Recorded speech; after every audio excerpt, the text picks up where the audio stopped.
5 मई 2023 के बाबा के महावाक्य। ओम शांति। मीठे बच्चे, तुम रूप बसंत हो, तुम्हें बाप की याद में रहना है, तो ज्ञान रत्नों का बीज भी बोना है, भारत का श्रृंगार भी करना है। तुम रूप बसंत हो, तुम्हें बाप की याद में रहना है, तो ज्ञान रत्नों का बीज भी बोना है, भारत का श्रृंगार भी करना है। प्रश्न, तुम बच्चे कलजुगी गोवर्धन पर्वत को उठाने के लिए कौन सी उंगली देते हो? तुम बच्चे कलजुगी गोवर्धन पर्वत को उठाने के लिए कौन सी उंगली देते हो? उत्तर, पवित्रता की। पवित्रता की प्रतिज्ञा करना ही जैसे उंगली देना है। पवित्रता नहीं तो भारत का हाल देखो क्या हो चुका है।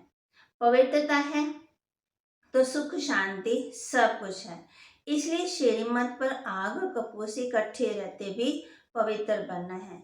प्रवृत्ति में रहते पवित्र बनना है। घर बार का संन्यास नहीं करना है। बाबा कहे कि घर गृहस्थ में रहते भी पवित्र रहना है, कर्म भी करना है और बाप को याद भी करना है।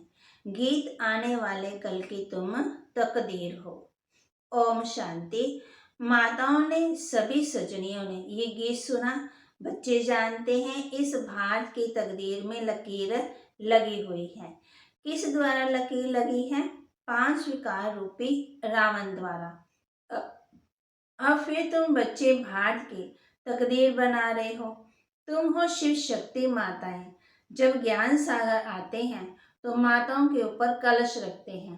तुम बच्चे जानते हो हम भारत की तकदीर बनाने अर्थात भारत को स्वर्ग बनाने वाले हैं। तुम बाप की सेना हो, बाप के घर की शोभा हो। माँ बाप के पास बच्चा नहीं होता तो घर जैसे सूना लगता है। अब ये दुनिया सुनी सुनी लगती है। अब तुम बच्चे इनको स्वर्ग बनाने वाले हो। बाप कहते मैं तुम माताओं का गुलाम हूँ, क्योंकि आगे ये माताएं पति की गुलाम थी। उनको कहा जाता है हिंदू नारी का पति ही गुरु ईश्वर सब कुछ है। वास्तव में इस समय की बात को फिर भक्ति मार्ग में ले गए हैं। परमपिता परमात्मा को इस समय कहा जाता है तमेश माता तमेश पिता, सब कुछ एक ही है। हिंदू लोगों ने फिर पति के लिए कह दिया। वास्तव में शिव बाबा है पतियों का पति। तुम तो सदा सौभाग्यशाली बनती हो और फिर पति भी अमर है, अमरनाथ है। तुमको भी अमरनाथ अमरपुरी का मालिक बनाते हैं।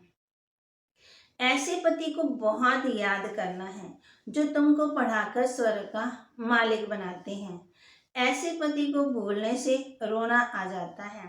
बाप कहते हैं क्या तुम्हारा साजन मर गया है जो तुम रोती रहती हो? तुमको तो अभी सदा हर्षित मुख रहना है। देवताओं का मुखड़ा सदा हर्षित रहता है। मनुष्य देखने से खुश होते हैं। देवताओं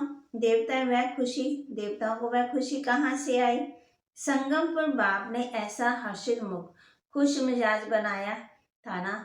अभी पुरुषार्थ करना है तभी तो अविनाशी बनेंगे। बाप कहते हैं कि रोने की बात नहीं है। वहाँ ऐसा सुलोना साजन मिला है जिससे स्वर्ग के महाराजा महारानी बनते हो। तुम श्रीमत पर कदम कदम चलते रहो। बाप कहते हैं तुम जो वर्षन सुनते हो ना, महावाक्य सुनते हो, वह एक एक वर्षन लाख रुपए का है। परंतु वे विद्वान लोग गीता वेदांत आदि सुनाते हैं तो कहते हैं ये एक एक वर्षन लाख रुपए का है, परंतु ऐसा तो है ही नहीं है। तुम हर एक रूप बसंत हो। आत्मा रूप है ना, बाप भी रूप है। फिर उनको ज्ञान सागर कहा जाता है। ज्ञान की वर्षा कराने वाला। स्थूल पानी की बात ही नहीं है। इसको ही ज्ञान रत्न कहा जाता है। हर एक को ये ज्ञान रत्नों का बीज बोना है। मनुष्यों को समझाना चाहिए कि तुम आत्मा हो, ये तुम्हारा शरीर है। तुम कहते हो पाप आत्मा पुण्य आत्मा, पर पाप परमात्मा पुण्य परमात्मा कभी नहीं कहते। इससे सिद्ध है परमात्मा सर्वव्यापी नहीं है, तेरे अंदर मेरे अंदर नहीं है। माया पाप आत्मा बनाती है और बाप पुण्य आत्मा बनाते हैं। पुण्य आत्मा की दुनिया को स्वर्ग और पाप आत्मा की दुनिया को नरक कहा जाता है। सबको पावन बनाने वाला सदगति दाता एक ही बाप है। तो तुम बच्चे इस बेहद के घर के श्रृंगार हो। तुम्हें भारत का श्रृंगार करना है। वैकुंठ को वंडर ऑफ द वर्ल्ड कहा जाता है। मनुष्य 7 जिस्मानी वंडर्स दिखाते हैं, वह तो मनुष्य के बनाए हुए हैं। वास्तव में वंडर ऑफ द वर्ल्ड है वैकुंठ, जहाँ सब आत्माएं सदा सुखी रहती है। गाते भी है ना, फलाना स्वर्गवासी हुआ, परंतु जब तक बाप ना आए तब तक वहां कोई भी जा नहीं सकता। अब तुम बच्चे जानते हो, हम वैकुंठ में जाते हैं। वे जिस्मानी वंडर्स आंखों से देखते हैं। तुमको तो वैकुंठ में जाकर अथाह सुख भोगना है, वहां रोने की बात नहीं है। बाप कहते हैं, तुम परमपिता परमात्मा की सजनी क्यों रोती हो? शायद साजन को भूल जाती हो। साजन को भूल जाना माना उनसे विदाई लेना। सदा उनको याद करते रहो तो रोने की बात ही नहीं है। बाकी किसका संबंधी आदि मरता है तो रोते हैं। अब तुम जीते जी छुट्टी लेते हो, सबसे छुट्टी लो, ले रो रो कर फिर सदा के लिए हंस पड़ते हो, क्योंकि वैकुंठ में जाते हो। यहाँ तो रोने की दरकार ही नहीं है। बाबा ने कहा, अम्मा मरे तो भी हलवा खाना। कौन सा हलवा? ज्ञान का। मना अंदर की स्थिति खराब नहीं होनी चाहिए। अब तो सब मरे पड़े हैं, किसका चिंतन करें किसका ना करें। इतने सब मरेंगे, कोई क्रियाकर्म करने वाला भी नहीं रहेगा। जापान में बम से इतने मरे, फिर किसने क्रियाकर्म किया? क्रियाकर्म करने वाले ही मर जाएंगे। ये तो भक्ति मार्ग की रस्म रिवाज है। सत्युग में ऐसी बातें होती नहीं है। बाबा कहती, वहां तो अथाह सुख है। मोहजित राजा की कहानी भी वहां की है। तुमने जन्म जन्मांतर ये कथा सुनी है। अब बाप कहते हैं, जो कुछ सुना है वह भूल जाओ। अब सब बाप से सुनो, ना बुरा देखो, ना बुरा सुनो, ना बोलो। माँ कहती, क्योंकि इस समय मनुष्य बंदर से भी बदतर है। खिलौना दिखाते हैं ना बंदर का, जो सुनाया सच सच करते रहते हैं। बाबा कहते, बच्चे गिलाने की बातें मत सुनो। मैं कलम के संगम युग पर आता हूँ। बाप को तो जरूर आना ही है, तब तो नॉलेज दे। मनुष्य कहते, ऋषि मुनि आदि त्रिकालदर्शी थे। बाबा कहते, बिल्कुल नहीं। लक्ष्मी नारायण भी त्रिकालदर्शी नहीं थे। त्रिकालदर्शी से तुम ब्राह्मण बने हो। इस समय तुम्हारा ये 84वां अंतिम जन्म है। ऐसे नहीं ये ज्ञान के संस्कार दूसरे जन्म में रहेंगे, नहीं, ये लोप हो जाएंगे। वहां तो राजाई स्थापन हो जाती तो राजयोग की दरकार नहीं। तो देखो बाबा क्या कहते हैं, मनुष्य क्या कहते हैं, रात और दिन का अंतर है। मनुष्य कहते परमात्मा सर्वव्यापी है, बाप कहते है नहीं। मनुष्य कहते कलयुग की आयु अभी 40,000 वर्ष पड़ी है, बाप कहते हैं नहीं। कितने गोपोड़े सुनाए, घोर अंधियारा कर दिया है ना। अब मीठा बाप कहते हैं, बहुत मीठे बनो। तुम ईश्वरी दरबार में ईश्वर के बच्चे हो। तुम्हारा फर्ज है योग लगाना। गोवर्धन पर्वत पर जाएंगे तो वहां उंगली दिखाई है। पर्वत की कितनी पूजा होती है। भारत जब गोल्डन एज बन जाता है तो उनकी पूजा नहीं होती। तो ये उंगली है तुम्हारी निशानी। पवित्रता की प्रतिज्ञा करना जैसे उंगली देना। बाप कहते हैं, भारत को सैल्वेज करने के लिए पवित्रता है तो सुख शांति भी है। पवित्रता नहीं है तो देखो भारत का क्या हाल हो गया है।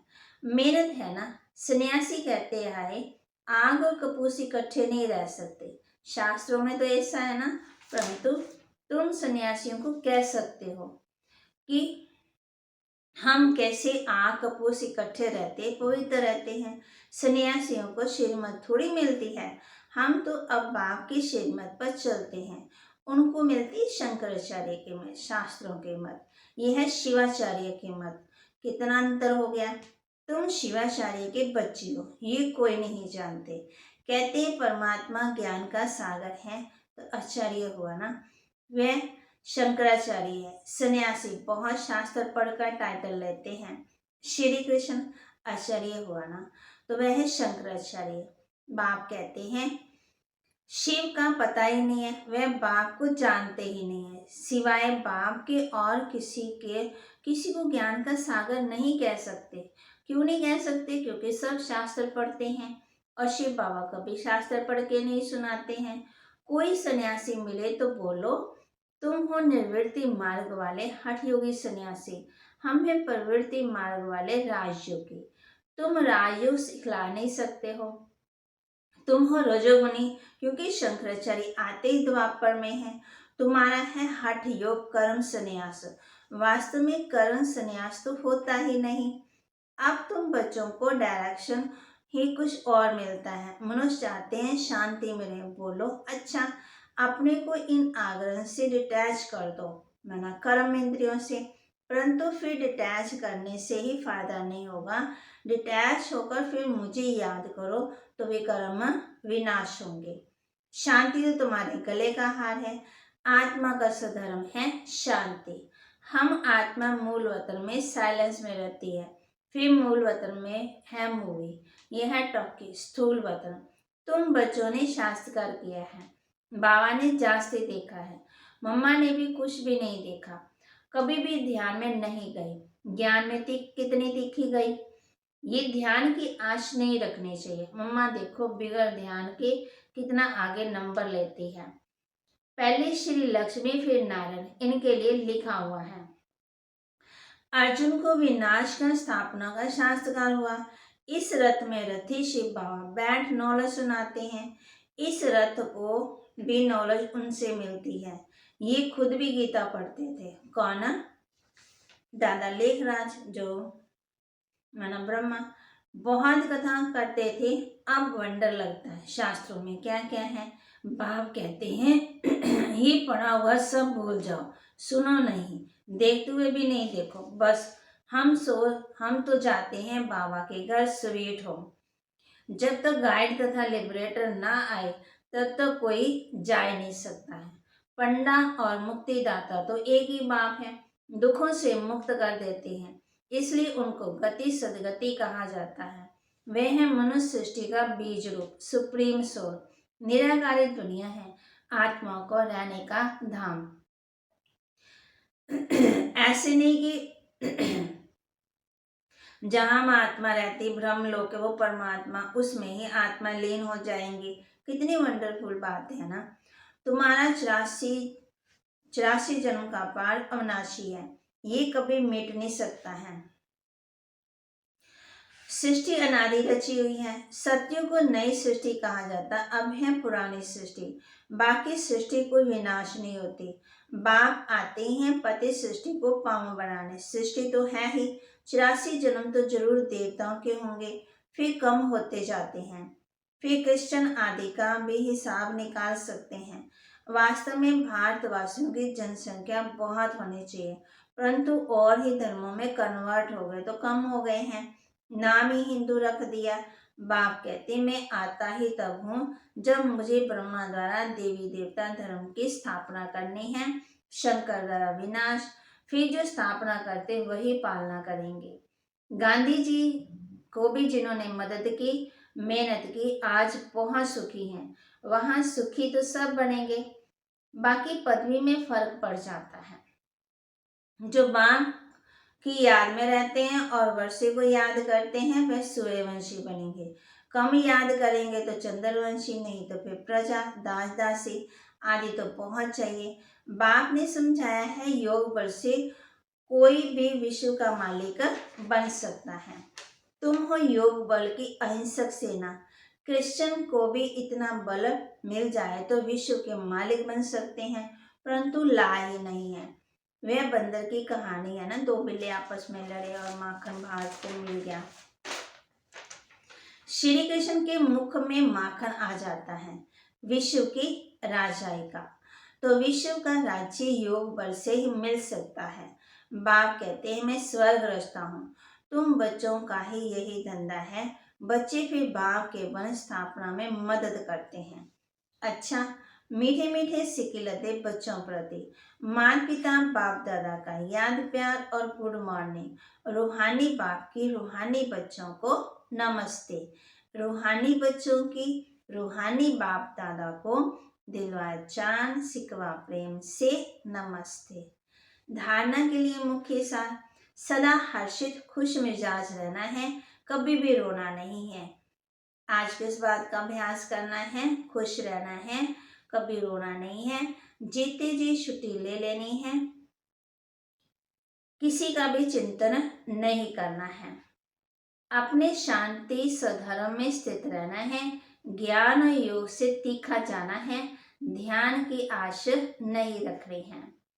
वरदान दे रहे बाबा बच्चों को, यथार्थ श्रेष्ठ हेल्डिंग द्वारा सर्व की दुआएं प्राप्त करने वाले सर्व के स्नेही भव। मैंने सही तरीके से यथार्थ श्रेष्ठ हेल्डिंग द्वारा सर्व की दुआएं प्राप्त करने वाले सर्व के स्नेही भव। जैसे बाप ने किसी भी बच्चे की कमजोरी को नहीं देखा, हिम्मत बढ़ाई कि आप ही मेरे थे, हैं और सदा बनेंगे, ऐसे फॉलो फादर करो। हर एक की विशेषता को देखते संबंध संपर्क में आओ तो आत्माओं से स्वतः ही आत्मीय प्यार इमर्ज होगा और बाप के साथ साथ सर्व के स्नेही बन जाएंगे। जहाँ आत्मिक स्नेह है वहाँ सदा सभी द्वारा सद्भावना सहयोग की भावना की दुआओं के रूप में प्राप्त होती, माना खुद ही दुआएं प्राप्त होती रहती। इसको ही रूहानी अर्थात हेल्डिंग कहा जाता है। स्लोगन, अपने श्रेष्ठ संकल्पों की एकाग्रता द्वारा अन्य आत्मा की भटकती हुई बुद्धि को एकाग्र कर देना ही सच्ची सेवा है। अपने श्रेष्ठ संकल्पों की एकाग्रता द्वारा अन्य आत्माओं की भटकती हुई बुद्धि को एकाग्र कर देना ही सच्ची सेवा है। ओम शांति।